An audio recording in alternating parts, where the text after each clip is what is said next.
자, 여러분 반가워요. 반가워요. 별일 없었어요? 별일이요? 네. 태연이 있었어요. 어? 어떤 일이요? 태연이가 수학을 망했대요. 맞아요. 왜요? 뭐 외운 아니고 항상 그렇게 했는데. 사실 저는 1등이거든요. 그래요? 알겠습니다. 네. 좋아요. 좋아요. 좋아. 저 어쨌건 자, 이제 그 3학년 때 이제 그 일반학을 하게 될 텐데 그 학교에서 뭐 거의 매년 옥스토비 책을 써왔기 때문에 옥스토비 책을 또 이번에도 그래도 뭐 만약에 저희 준다 쓴다는데. 좀 쓴대요? 준다 쓴대요 이번에? 확실해? 아닌가? 정민용 쌤 아니야? 정민용 쌤 뭐예요? 그러니까 맞는데? 아니 뭐래도 상관은 없어요. 크게 상관은 없는데 뭐 상관은 없는데. 아니 이번에 그러면 준달 쓴대요. 뭐 옥스토비 그런 말은 안 정해졌어요? 준달 빠진 거 보충하면서 한다 한 걸로 기억나는데 막 쌤도 내용해줬다는데 그래요? 둘 다 있긴 해요. 근데 그 여러분들 학교 예전에 교재들 있잖아요. 그냥 이렇게 그 고급화학 때부터 이렇게 나왔던 고급화학이나 뭐 아니면은 저기 교과서요? 아니 그 학교 선생님이 주는 프린트 있잖아요. 그런데 자료들이 준다라고 옥스토비 발췌본이 대부분이거든요. 맞아요. 예, 그래서 사실은 뭐 두 책을 다 그거 뭐냐면은 그 공부할 가능성이 있어서 내가 겸사겸사 다 두루두루 말씀드릴게요, 알겠죠?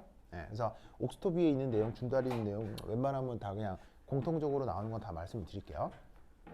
우선은 영어 책 쓰죠, 또 쓴대요? 영어 책 쓴대요? 시험 일단 영어로. 추천하긴 예, 그렇죠. 그러니까는 그 시험 문제를 영어로 내니까 아마 책도 영어로 쓸 가능성이 높은 게 계속 영어로 써와서 올해는 또 어떻게 되는지 물어보는 거거든요. 문제 보니까 해석이 안 되는데. 됐죠? 예, 근데 이제 영어 그렇게 어렵지 않아요. 그냥 기본적인 단어, 그러니까 전문 용어만 알면 되니까 뭐 문제 풀 때 크게 어려움은 없을 거고요. 그래서 이제 뭐 감안해서 이제 겸사겸사 말씀을 드리도록 하겠습니다. 자, 됐다. 우선 첫 번째 챕터 1. 옥스토비 책이 됐건 준달 책이 됐건 챕터 1장하고 챕터 2장은 별 내용이 없어요. 기존은 우리가 알고 있는 내용들이 대부분이거든요. 그래서 내용적으로 어려운 건 없는데 그 중에 몇 가지, 한두 가지 포인트만 얘기하고 넘어가도록 할게요. 자, 그래서 어디를 잠깐 보시냐면 나눠드린 1장에서 몇 페이지를 보시냐면 저기 6페이지라는 거죠. 6페이지. 6페이지 찾았습니까?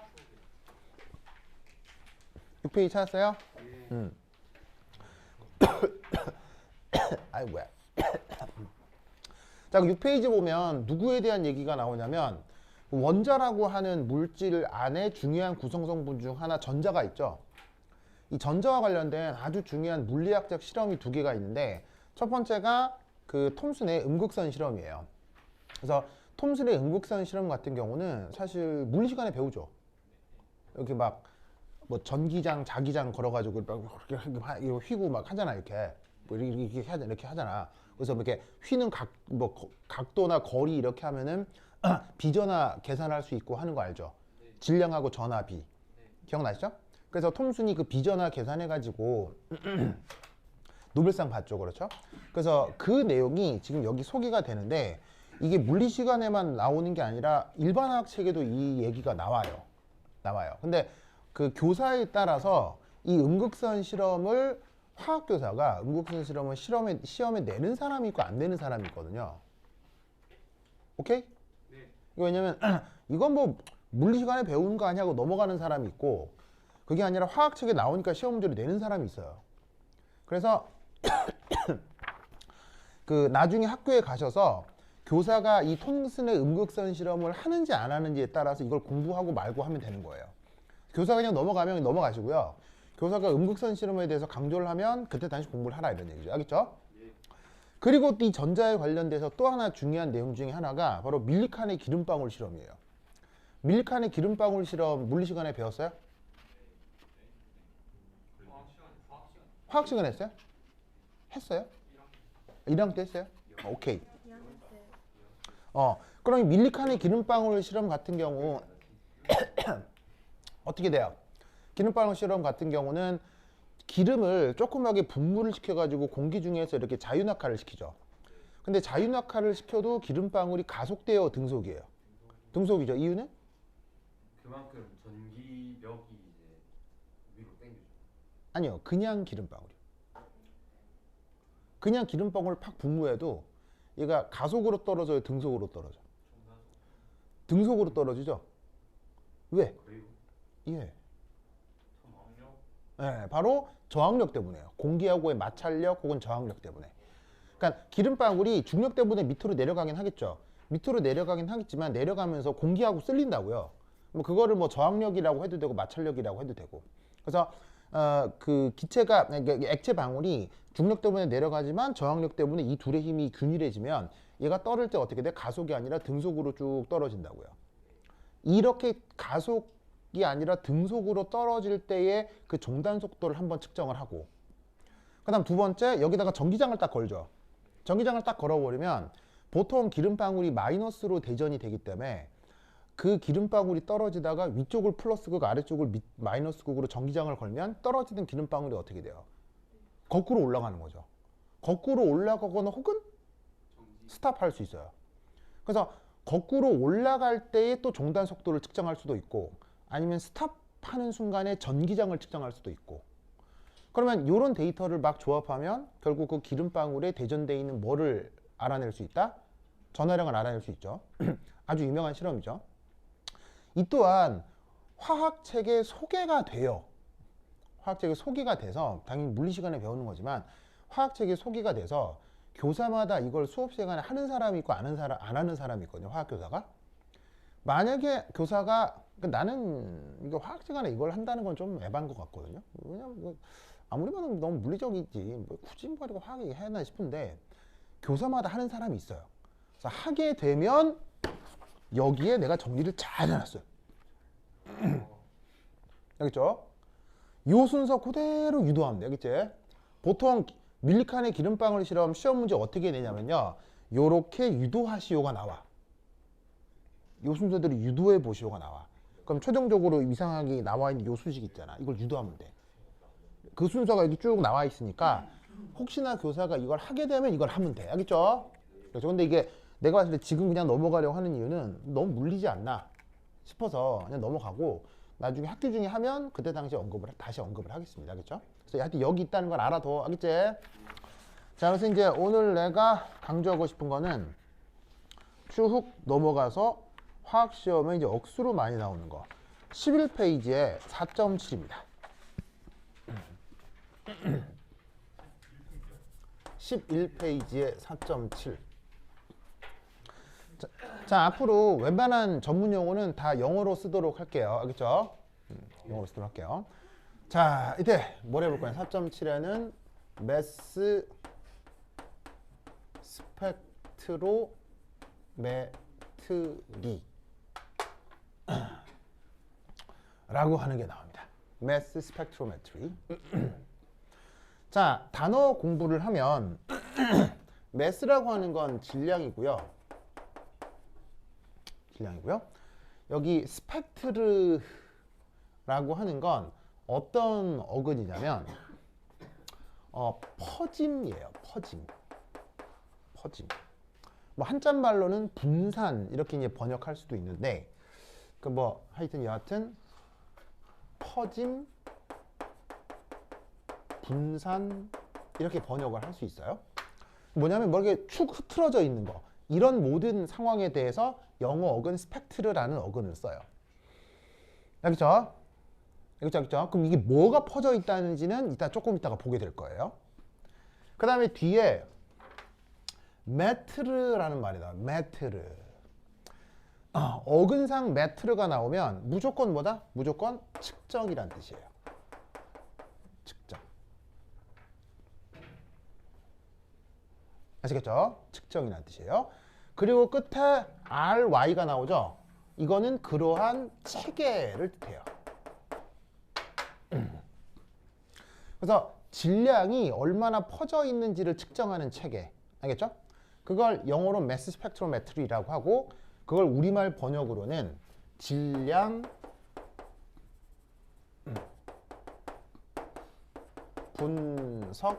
분석법이라고 합니다. 옥스토비 책, 뭐 아니면 줌달 책 공이 다 나오고 특히나 제 같은 경우는 서울대나 카이스트에서 입시 문제로도 억수로 많이 나오거든요. 그리고 옛날에 뭐 고대나 연대 같은 데서도 사실은 심층 면접 비슷한 걸 한 적이 있었는데 그때도 저 질량분석법이 되게 입시에 많이 나왔었어요. 그래서 쟤는 전반적으로 잘 알아두셔야 됩니다. 알겠죠? 그래서 이제 조고에 대한 얘기를 좀 해보도록 할게요. 자, 얘는 뭐냐? 바로 원자, 분자 등의 조그만 입자들의 질량과 그 존재 확률을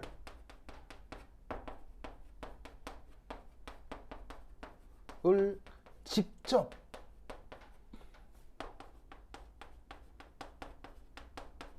측정하는 방법입니다. 직접 측정하는 방법입니다.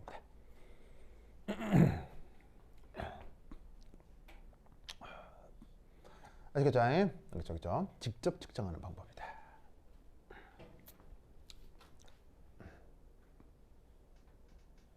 보이세요? 저거 알아두세요. 보세요. 그래서 이 매스 스펙트로메트리는 이 방법인데 이걸 해주는 기계 장치가 있을 거 아니에요. 기계 장치. 그래서 어떻게 된다? 그것의 구동 방식을 조금 알아보도록 하겠습니다. 구동 방식을 좀 알아보도록 하겠습니다. 자, 이 구동 방식은 누구를 기준으로 얘기를 할 거냐면 바로 전통적인 섹터형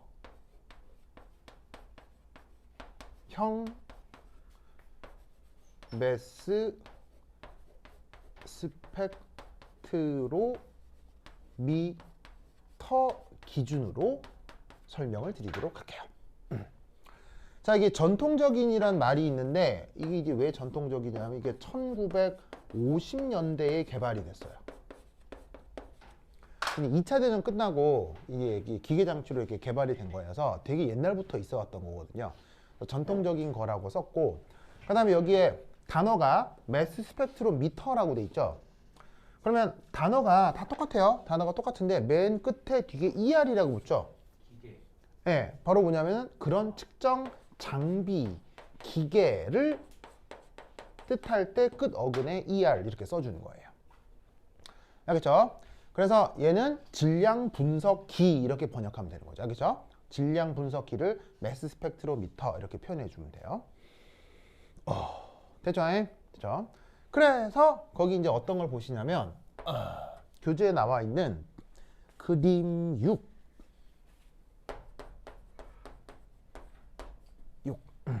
찾았어요? 그림 6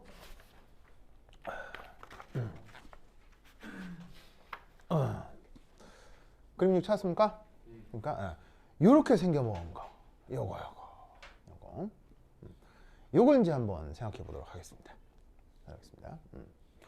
자, 이제 어떻게 하느냐 이렇게 여기에 우선 첫 번째 그림 6에 1 첫 번째가 뭐가 필요하냐면요 아이고 1 아이오니제이션 이게 첫 번째 단계에서 필요합니다. 무슨 제이션? 아이오니제이션. 자, 우리말 번역은 이온화.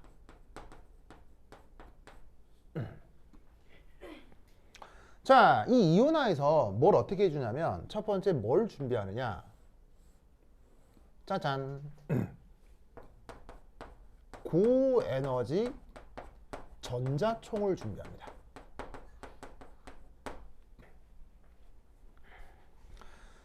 보통 총에서는 총알이 나가잖아요. 총알이 나가면 보통의 총이고요. 총알 대신에 전자가 나가면 전자총이라고 하면 되는 거죠. 알겠죠? 그래서 전기 에너지를 이용해서 아주 고에너지 운동 에너지를 갖는 전자를 발사하는 장비를 준비합니다. 그런 상태에서 여기서 전자를 슝 하고 쏴대는 겁니다. 아시겠죠? 슝 하고 전자를 뿅 쏩니다. 여기에 예준 왜요? 왜요? 예준이란다. 세연 왜요? 예, 그러려고 했잖아요. 현승이 만지려고 그랬잖아요. 볼이 말랑하다고요? 그래요? 예준아 왜요? 화장실 갈 거죠? 이거 가도 돼요. 그래 가도 돼. 그래. 설마 안 돼! 그럴까요? 뭐. 갔다 오세요. 그래요? 네네네네. 자, 그럼 이때 여기에서 짜잔. 얘가 기체상 원자 혹은 분자입니다. 기체상 원자 혹은 분자입니다. 됐죠? 그럼 원자 혹은 분자에서 전자가 슝 날아와 가지고 여기서 어떻게 되겠어요? 여기서 쾅 하고 부딪히겠죠? 쾅 하고 부딪히겠죠? 뭔 말인지 알겠어요? 그러면 제가 어떤 일이 벌어지면 이렇게 됩니다. 이압하고 전자가 튕겨져 나가고 얘는 어떻게 바뀌냐면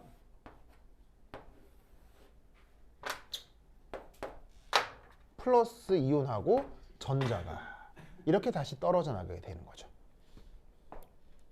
무슨 말씀인지 아시겠어요? 자, 여기에 있는 이 전자는 예를 들어 물론 이제 전자를 구분할 수는 없지만 저기에서 외부에서 뭐냐면은 이제 입사시킨 전자고요. 이거는 물질 내 기존에 있었던 전자다. 이렇게 생각할 수가 있다고요. 깜짝. 알겠죠? 그렇죠? 그래서 여기서 이 그 질량 분석을 시키기 위해서는 반드시 이러한 양이온화 과정이 이루어집니다. 이런 식으로 이온을 만들기 때문에 무조건 양이온화가 됩니다. 음이온은 만들어진다, 안 만들어진다? 음이온은 절대 만들어지지 않습니다. 그래서 질량 분석에서는 항상 저렇게 양이온이 만들어진다. 알겠죠? 이때 퀴즈 이 경우 생성되는 양이온은 90% 이상 그 전하량이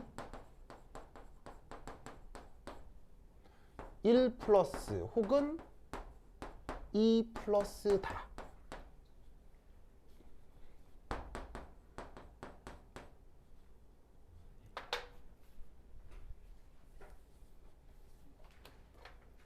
이고 2 플러스 이상은 만들어지기가 어렵습니다. 만들어지긴 하는데 10% 미만이란 얘기예요. 왜 그럴까요?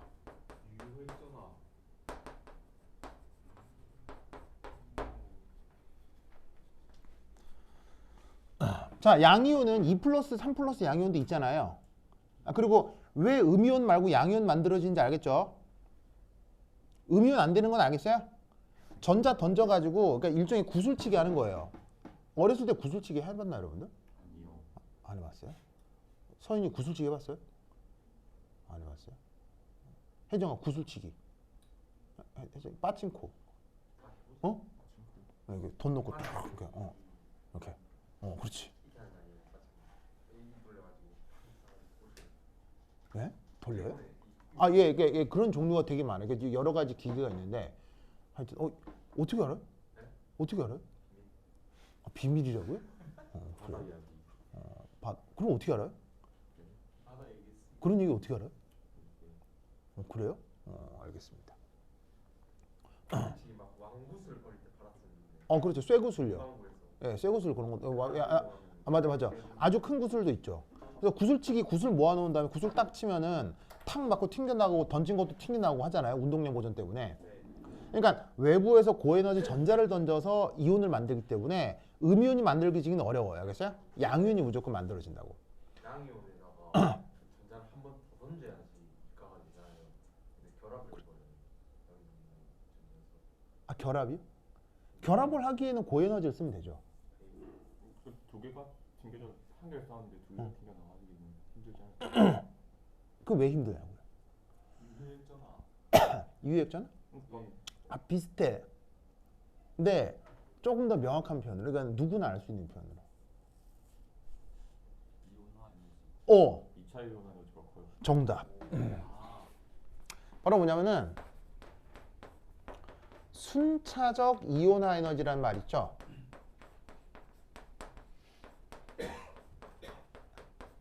자, 이 순차적 이온화 에너지는 무조건 감소해요, 무조건 증가해요. 언제나 증가하기 때문이에요.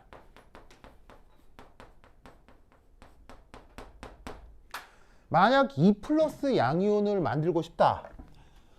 그러면 적어도 어떤 에너지가 필요하다는 얘기예요. 1차 이온화 에너지와 2차 이온화 에너지를 합친 것만큼의 에너지가 필요하다는 얘기예요.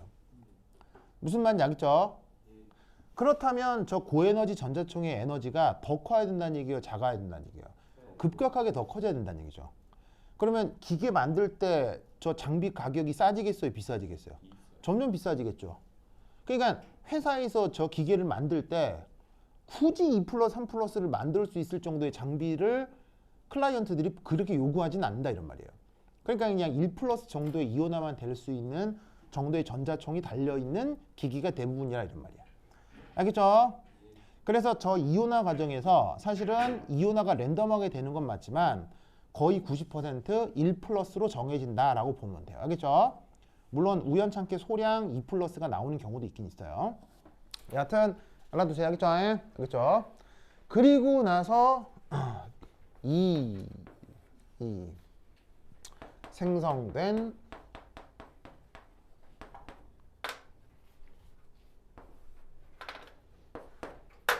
자, 요 놈을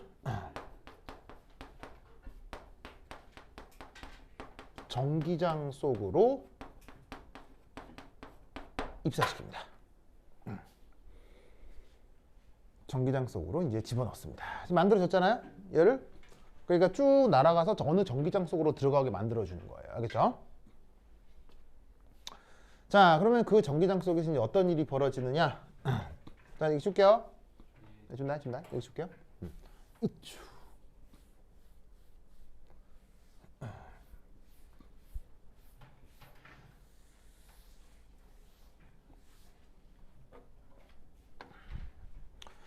자, 그럼 이제 전기장을 이렇게 준비합니다. 한쪽이 플러스. 자, 반대쪽이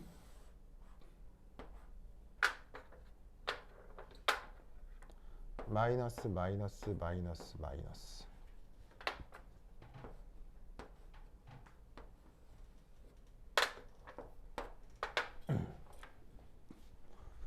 좋아. 자, 평행 전극판이라고 합시다. 평행 전극판이 계산하기 편하니까요. 이때 저 두 평행 전극판 사이에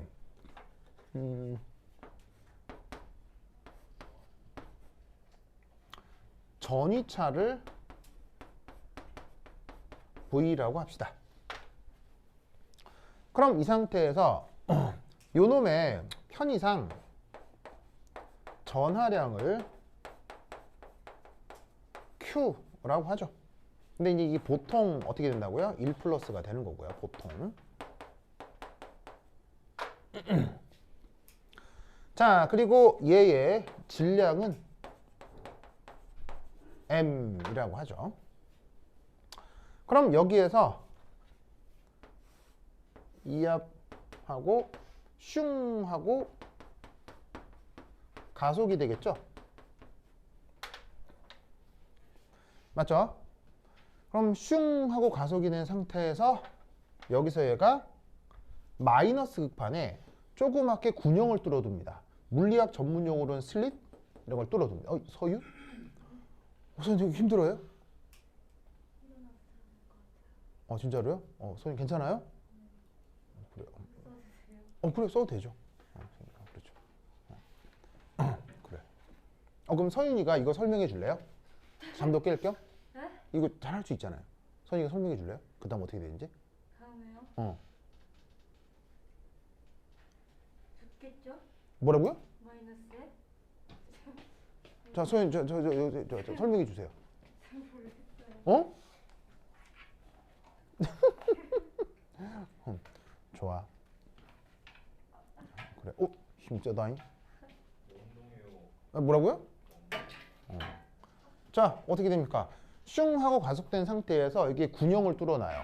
군형을 뚫어놓으면 어떻게 되겠어요? 몸을 통과해요. 네, 군형을 통과해서 이 앞에서 쇽 빠져나오겠죠. 맞죠? 슝, 쇽. 알겠죠? 이거 매우 직관적 표현이죠. 그렇죠? 슝, 쇽. 네. 자, 이때 쇽 하고 빠져나올 때 뭘 설치해 둔다? 뭘 설치해 두냐면 바로 봐.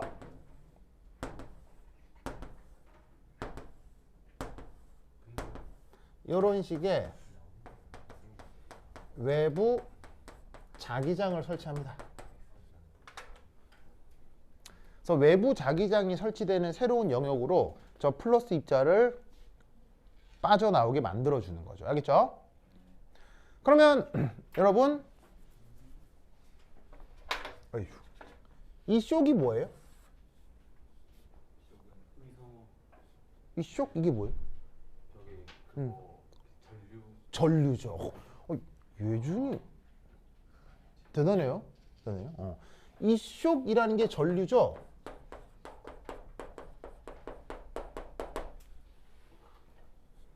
왜 전류가 돼요? 전화가 네, 전하를 띤 입자의 움직임이 전류죠. 물리 시간에 배웠죠. 그러면은 전류 주변에 뭐가 생기죠? 전류 주변에 유도자기장이 생기죠. 그렇죠? 그 유도자기장을 뭐로 표현할 수 있죠? 오른손 법칙으로 표현할 수 있잖아요.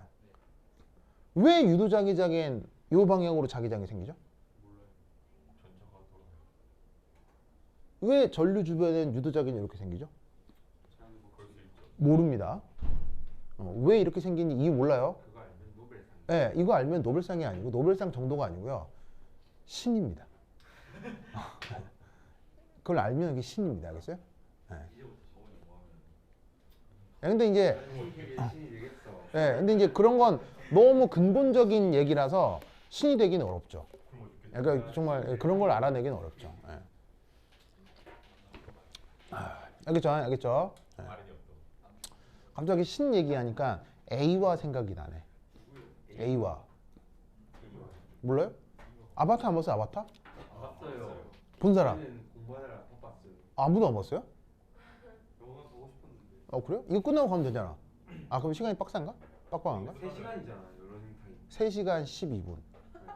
3시간에 게임 그렇게 진짜 재미없다는데 재밌어요. 그냥 누워가지고 스토리가 무난하고 CG가 지려요. 완전 재밌어요. 4D로 보라던데 완전 재밌어요. 근데 CG가 지린다는데. 아이맥스 그런. 그럴 수 있죠. 나도 3D로 보긴 했는데 뭐 꼭 3D로 볼 필요는 없을 것 같아요. 그냥 뭐 3D도 재밌는데 2D여도 재밌을 것 같아요. 3D 하면 눈이 안 이게 약간 3D가 좀 화면이 좀 어둡긴 해서 그게 조금 단점이긴 한데 뭐 어쨌건 근데 굉장히 재밌어요. 굉장히 재밌었어요. 근데 물론 재미없다고 하는 사람들도 있고요. 왜 재미없다고 얘기하는지에 대해서도 이해를 해요. 재미없다라고 얘기할 수 있는 포인트가 있긴 하거든요. 근데 이거 굉장한 작품이었습니다. 난 또 정말 어마어마한 원에 비하면은 얘기가 단순하긴 합니다. 원이 1편 아바타 1편. 나비족이랑 네. 아바타 1편은 걔네랑 막 분쟁하면서 예. 이 숲을 우리가 그거 해야 한다. 그래요? 그렇지 않다. 좋아요. 이걸 분해야 한다. 그래서 아바타 1편은 사실은 이야기가 복잡할 수밖에 없는 구조거든요. 그럴 수밖에 없어요. 왜냐하면 아바타 1은 철학적인 어떤 급진적인 어떤 사상에 대한 얘기라서 얘기가 다양한데 2는 얘기가 좀 보수적이에요. 어떤 내용이 가족이요. 아, 그냥 가족 얘기니까 가족 얘기하면 예. 미국 영화 특 그냥 가족. 예, 좀 보수적일 수 있죠. 그런데 그렇지만은 않아요. 깜짝 놀랄 장면이 나와요. 나 이제 거기서 쇼킹했거든요. 죽어요? 여자 죽어요? 아니 죽는 건 아닌데 이 가족 얘기가 이렇게 끔찍할 수도 있구나. 이런 상황을 어떻게 이런 바람 폈어요? 아니요 그런 게 아니고요.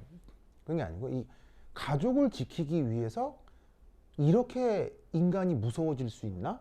라는 얘기가 나와요. 그 테이크. 깜짝 놀라요. 그러니까 그런 정도가 아니고 그러니까 적이 명확해서 그 적을 무찌르고 해서 가족을 지키는 그게 아니고요. 가족을 지키기 위해서 저런 끔찍한 일을 벌일 수도 있나?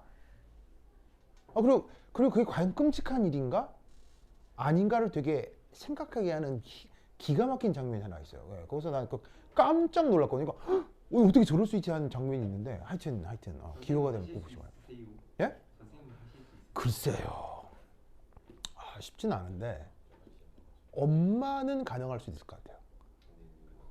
화장실 가면 또요? 이뇨장금. 그래요. 네. 그래요. 잠 깰 겸 서유미도 같이 갔다 오는 거. 괜찮아요? 네, 알겠습니다. 하여튼 기회가 되면 아바타 보세요, 알겠죠? 저기 현승이는 저기 세연이랑 같이 손잡고 가면 되지. 세연이랑 가면 되잖아. 왜요? 왜 지나가요? 왜 저는 어. 갈 사람이 없지만 현승이랑 가면 되잖아요. 현승이 좋아하잖아. 좀 괜찮고 전 갈 사람이 없지만 얘가 싫어요. 자, 어쨌건 봅시다. 자, 그래서 이렇게 전류가 생기면 유도자기장이 생기죠. 그 유도자기장의 방향이 어떻게 된다? 요래 될 겁니다. 그래서 노란색으로 쓴 건 얘는 유도자기장이겠죠.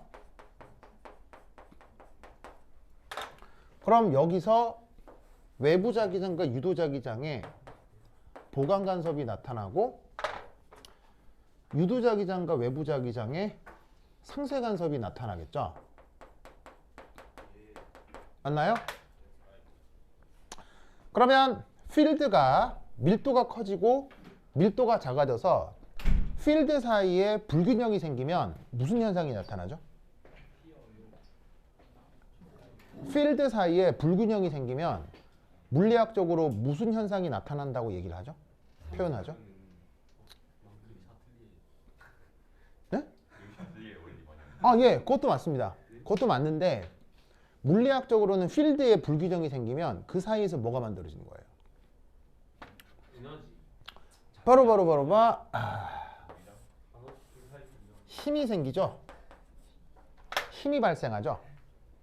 필드의 불균형에서부터 힘이 이도된다라고 표현하죠. 저는 표현 안 들어봤어요? 네. 알겠죠? 그게 중력작이 됐건 자기작이 됐건 전기장이 됐건 필드의 그 밀도가 달라졌을 때 힘이라는 현상이 생긴다고요. 그 안에 들어있는 입자에. 알겠죠? 그래서 힘이 작용하는데 잘 봐요. 요 움직이는 방향과 생기는 힘 사이에 각도가 몇 도죠? 90도죠. 네. 진행 방향과 힘 사이가 90도일 때 나타나는 움직임을 뭐라고 하죠? 원. 네, 그걸 등속 원운동이라 한다. 이런 말이죠.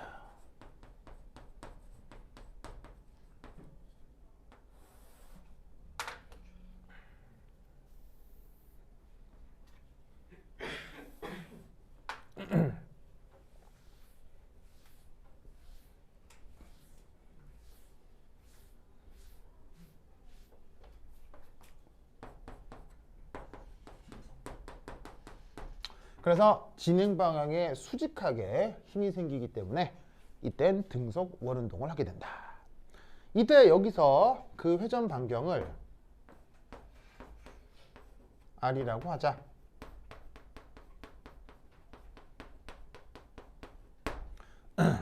그럼 이 구동 방식 그림에서 첫 번째 1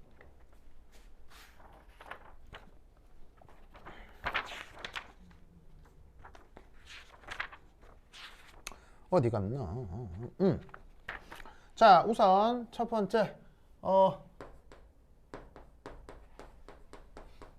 전기장에 의해 가속된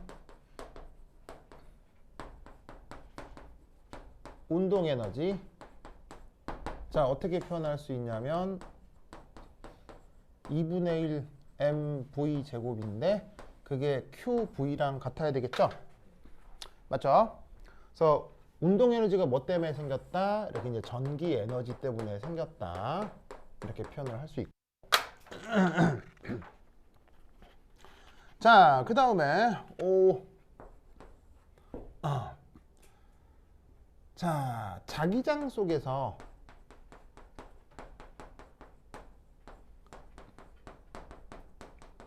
진행 방향의 수직 방향인 힘을 뭐라고 하죠? 그걸 로렌츠 폴스라고 하죠.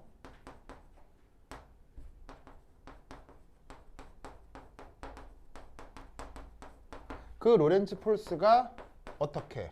QVB. 뭐 정확하게는 V하고 B 사이 외적으로 표현이 되는데 이 방향이 다 지금 명확하기 때문에 크기만으로 표현을 하겠습니다. 알겠죠? 수직한 방향이니까 사인 스타가 1이 돼서 이게 뭐냐 외적 뭐 표현으로 굳이 하지 않아도 되겠습니다. Q가 뭐예요? 전하량, V가 전원석의 속력이고 B가 뭐겠어요? 자기장의 크기겠죠? 이게 뭐랑 같아질까요? 바로 R분의 MV 제곱. 해서 이게 회전 운동의 구심력이 되겠죠.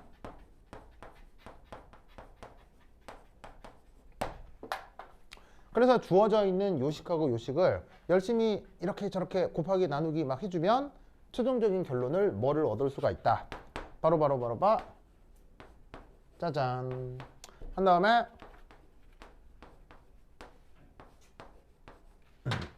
이런 관계를 얻을 수가 있다. 이런 말이죠. 알겠죠? 왜요? 저는? 물리가 싫다고요? 이게 막 제곱해가지고 얘랑 나누고 하면 바로 나오거든요. 예, 뭐 하여튼 그 과정은 뭐 물리 시간에 봤을 거고요. 이때 보시다시피 이만큼의 속성이 어떻게 되겠어요? 이만큼이 보통 어떻게 되겠어요? 보통 상수가 되는 거예요. 왜냐하면 실험하면서 외부 자기장이나 저 가속 전압을 굳이 바꿀 이유는 없죠, 그렇죠? 이건 상수가 되고요. 그다음 여기에 있는 Q가 보통 얼마라 그랬어요? 보통 플러스 1이라고 했다고요. 그럼 여기서 우리는 뭘 알 수가 있다는 얘기예요? 저기에 있는 R을 구하면 측정하면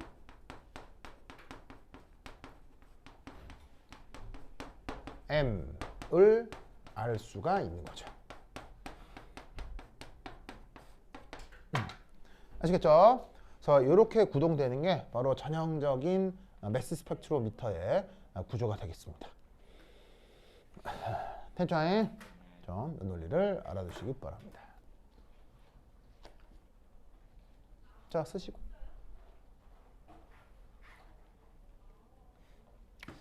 됐죠? 이때 지울게요. 지울게요.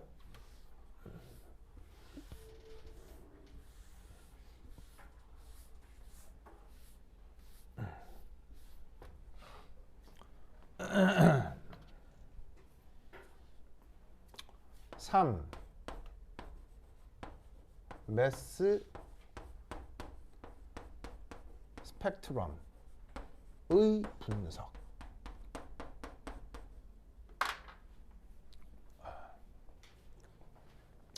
매스 스펙트럼의 분석.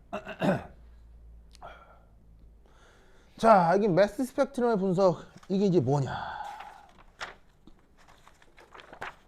이게 됩니다. 자, 여기 보시면 여기에 끝 어미에 이렇게 나오죠? 이렇게 나오죠? 네. 이건 뭐냐면 그 실험 결과를 그래프로 표현한 것. 그런 모든 것에다가 이렇게 표현합니다. 그래서 질량 분석과 관련된 실험을 했을 거 아니에요? 그럼 그 실험 결과를 그래프로 표현할 수 있어. 그래서 그 그래프로 표현한 걸 스펙트럼이라고 하는데 그 스펙트럼에 대해서 우리가 어떤 분석을 할 수 있느냐. 아시겠죠? 그렇죠? 자, 그럼 얘는 이렇게 됩니다. 얘 줄게요. 줄게요.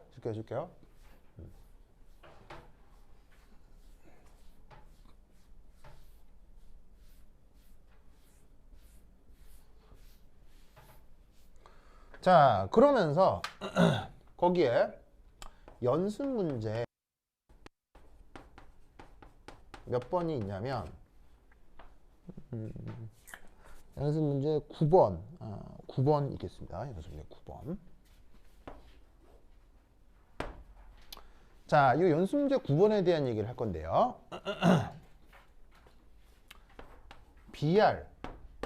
BR이라고 하는 게 누구예요? 브로마이드죠? 이 브로마이드가 포함된 경우의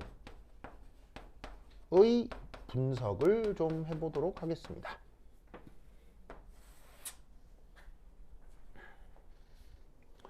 자, 이때 첫 번째 1 브로마이드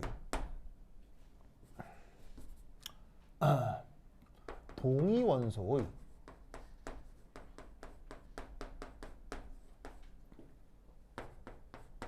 자연계 존재비 이걸 좀 알아보도록 하겠어요. 자, 브로마이드는 어떤 동위원소가 두 개가 나타나냐면 79짜리하고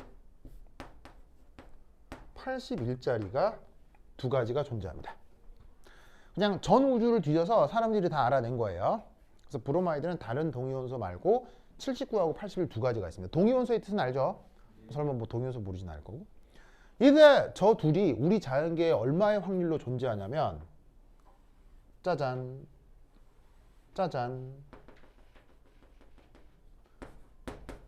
거의 같습니다. 거의 0.5, 0.5로 존재합니다. 하나가 0.499고 하나가 0.51이라서 근사적 계산할 때 그냥 0.5, 0.5로 둡니다. 아시겠죠?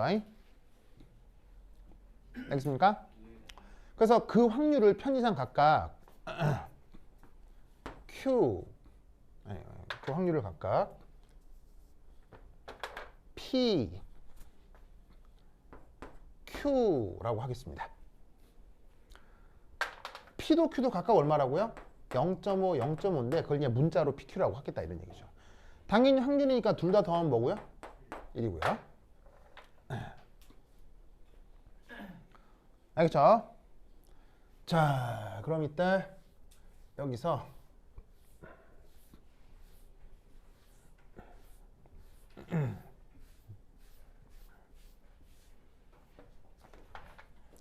이 분자 구성에 따른 분포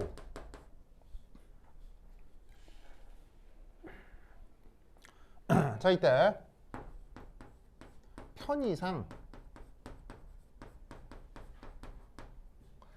탄소는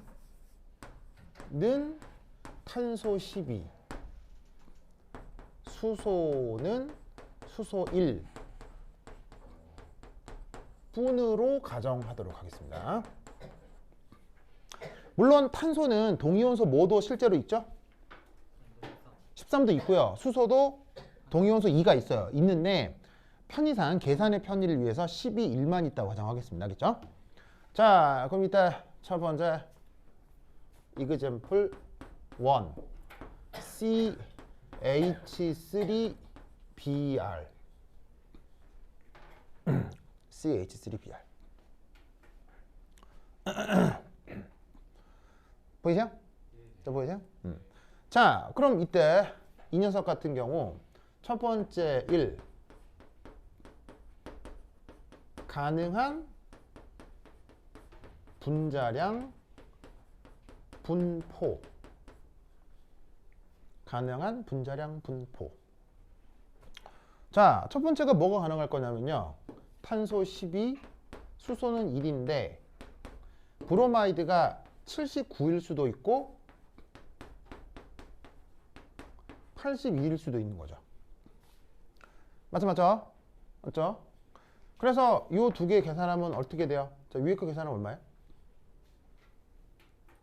서윤아. 졸린 서윤이. 자, 이거 얼마 빨리 계산하세요. 얼마예요? 94예요? 94? 94? 서윤 지금도 힘 졸려요? 괜찮아요? 서윤이 어떻게? 자, 그럼 아래쪽은 96이겠죠? 96. 자, 이때 잘 보세요. 얘하고 얘는 다른 경우의 수가 없다고 가정했잖아요. 그래서 탄소하고 수소는 그냥 이걸로 정해진 건데 브로마이드가 79이고 81로 나뉘는 건 확률 구분을 해본 거라 이런 얘기예요. 그렇다고 하면 이 79하고 81이 나올 확률이 각각 얼마인 거예요? 0.5, 0.5인 거죠. 맞아요? 0.5, 0.5니까 이렇게 될 확률도 0.5고 이렇게 될 확률도 0.5인 거예요. 즉 이 분자에 대해서 아까 얘기했죠. 이 분자를 그대로 가져다가 전자쪽으로 때려가지고는 양이온으로 만들어요. 알겠어요? 그 양이온으로 만들어서 아까 얘기했던 섹터 방식으로 휙 돌리면 회전 반경이 나올 거 아니에요. 그 회전 반경으로 측정된 질량이 94이거나 96 두 가지가 나온다는 얘기예요. 근데 94와 96을 결정하는 확률은 이 둘이가 결정할 거란 얘기예요. 뭔 말인지 알겠어요? 네. 탄소하고 수소는 그냥 고려하지 않게 탄소는 무조건 12, 수소는 무조건 1이라고 가정을 했으니까 요 둘은 확률에 영향을 주지 않고 요 두 개가 확률에 영향을 줄 거라는 얘기예요. 그렇다면 이 분자에 대해서 실험을 하면 분자량이 94가 나오거나 96이 나오거나 할 건데 그게 각각 나올 확률이 얼마라는 얘기겠어요. 요 둘 때문에 0.5, 0.5가 나올 거다 이런 얘기죠. 아시겠죠? 그래서 이놈의 확률이 각각 0.5, 0.5니까 이 두 놈도 각각 0.5, 0.5가 될 거다 이런 얘기지. 그래서 이때 그 예상되는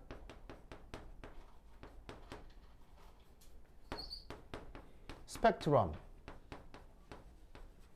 이 어떻게 될 거냐?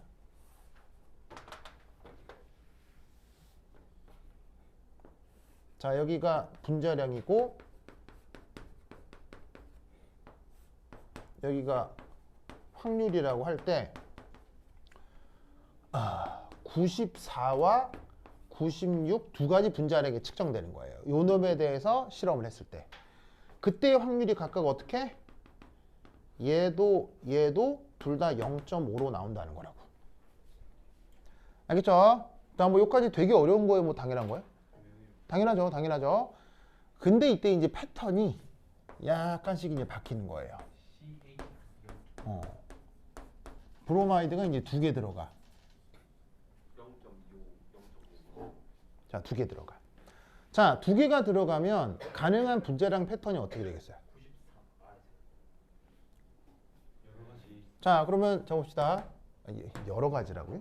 방금 여러 가지 누구야? 가능한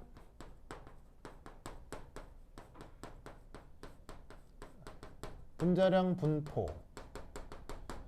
자, 어떻게 될 거냐면요. 12, 1 곱하기 2, 79 곱하기 2 하면 얼마 나오죠? 172. 그래요? 몰라요. 172. 맞을걸요. 맞아요? 172. 예준이 좀 천재 아니에요? 그래요?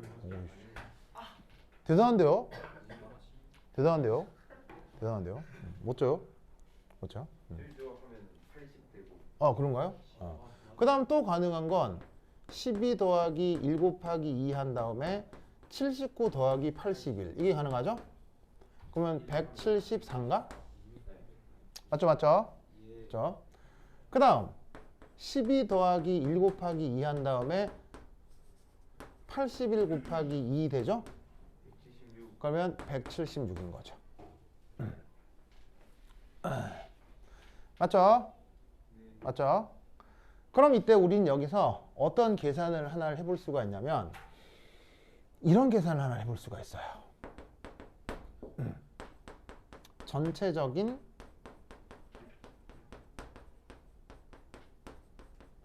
확률 계산. 네. 이걸 이제 어떻게 할 수 있냐면 이항분포. 예, 바로 이항분포죠. 네.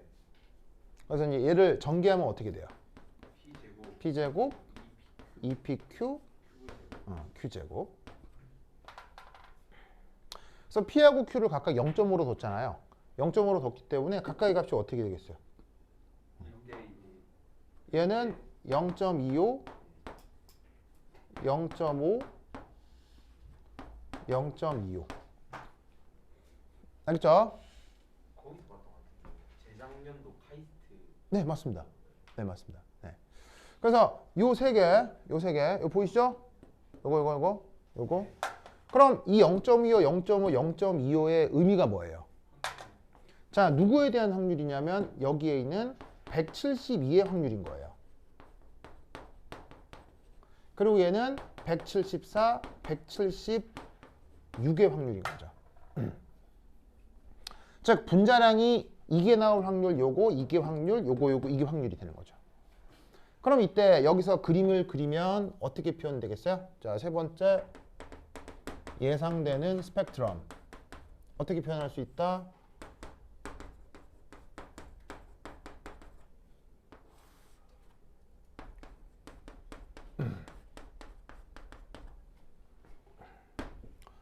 (172) 174 176이 이렇게 표현되는 거예요. 각각의 값이 0.25에 0.5. 알겠죠? 그쵸? 좋아. 예준 오케이? 아, 예준 저기. 세연 오케이? 세연 또 졸리죠? 자, 그 다음 한 가지 더. 뭐라고요? 벌써 2시 반이라고요? 지금 몇 시야? 아, 2시 반이에요? 아, 진짜. 오케이, 됐다. 그러면 10분 쉬었다 하도록 하겠습니다. 커피 먹으러 갈래요? 좋아요. 갑시다. 갈 사람 갑시다.